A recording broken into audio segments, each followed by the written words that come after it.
Presently, he is working as an assistant professor in Parul Institute of Pharmacy and Research, Parul University.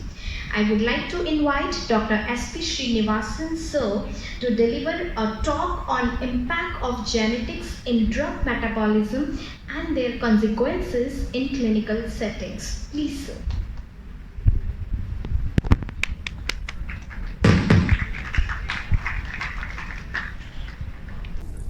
How many of you heard about a clinical pharmacist? Very few. Very few. Okay.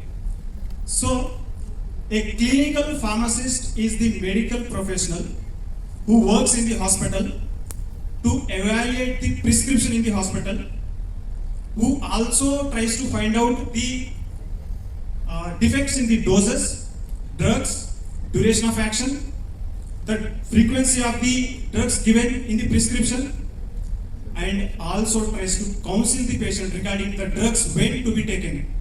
And along with this, the clinical pharmacist also tries to find out the drug interactions in the prescription. And finally, the clinical pharmacist is the one who tries to find out the adverse drug reactions which are possible with the prescription.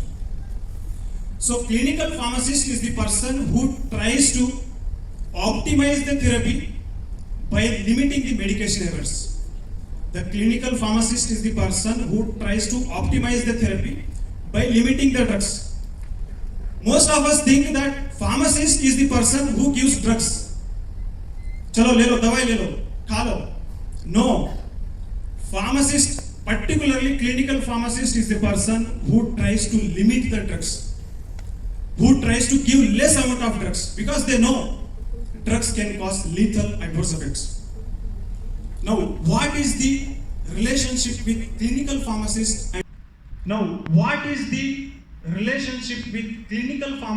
and genetics? Next slide, please. My topic is particularly about drug metabolism and how drugs are affected with genetics. Next slide, please.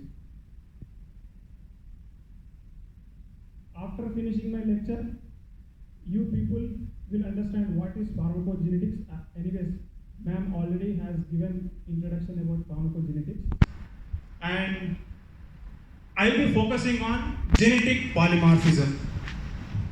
And we also will try to understand how drugs, particularly in pharmacokinetics and pharmacodynamics, how drugs are affected with genetic polymorphism and in genetics. Next slide, please.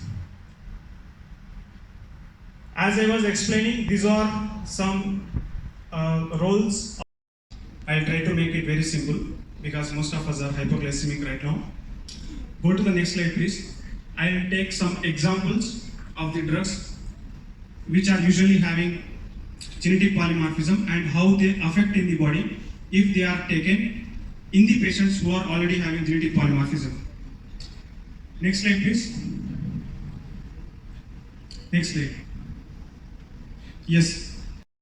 Toxins, whatever we take, those are biotransformed or they are broken down into non-toxic form, water-soluble form, and that water-soluble form will be excreted through urine. And in that process of metabolism, we have two phases. Phase 1, in phase 1 we have oxidation, reduction and hydrolysis process. Some drugs will undergo hydrolysis, some of them will undergo reduction. So many chemical reactions we have, we will not discuss in detail. If that particular enzyme which is metabolizing a particular drug, if that enzyme is not determined or if that enzyme is deficient in the patient, what is possible? What can happen to the patient? For example, we have very much connected to patients in patient counseling, in explaining about the drugs, doses, frequencies and everything, when to take, how to take and so anyways we are drug experts. Along with this, if we can get a course related to genetic counseling, it would help us a lot. So anyways we are not, everyone knows that we are drug experts, but we are not specialized. In hospital, pulmonologist will be taking care of all pulmonology related cases, and cardiologist will be taking about cardiology related cases. Nephrologist will be taking nephrology. After finishing 6 years course of Doctor of Pharmacy, they questions us in which field you are expertised. So we can't judge in that aspect. So if we can get this opportunity, it would be better. So I think you understood what is drug metabolism. We'll go. Warfarin is a very commonly used anticoagulant which is used in thrombosis conditions or patients who are persistently on the bed, paralytic patients, older populations who can't perform physical activities. For prophylactic purpose also we use warfarin. When warfarin is given into the patient, sometimes the enzyme which metabolizes this warfarin is absent. So, which are usually given for autoimmune disorders, we have anticoagulants, we have anti-arrhythmic drugs. So these are some narrow therapeutic drugs which are having narrow therapeutic window. When narrow therapeutic drugs are given to the patient, two things are possible. When they are given in normal doses, sometimes the number of thousands of enzymes which are present in phase 1, phase 2 reactions.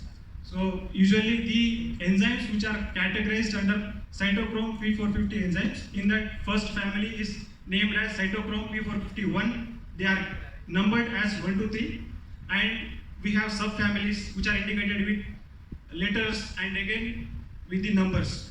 So we have so many enzymes which are usually determined to metabolize the drugs.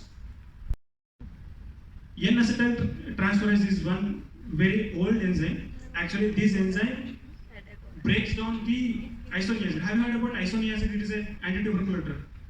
Yes. There are some patients who are fast metabolizers and there are some patients who are low metabolizers. Yes, fast acetylators and low acetylators. We have two categories of people.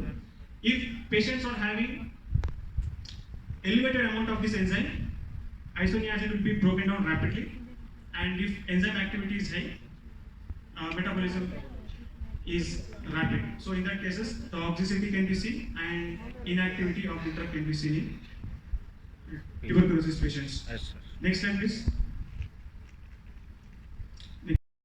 Thank you so much, sir, for your glance and effective lecture. Thank you, everyone.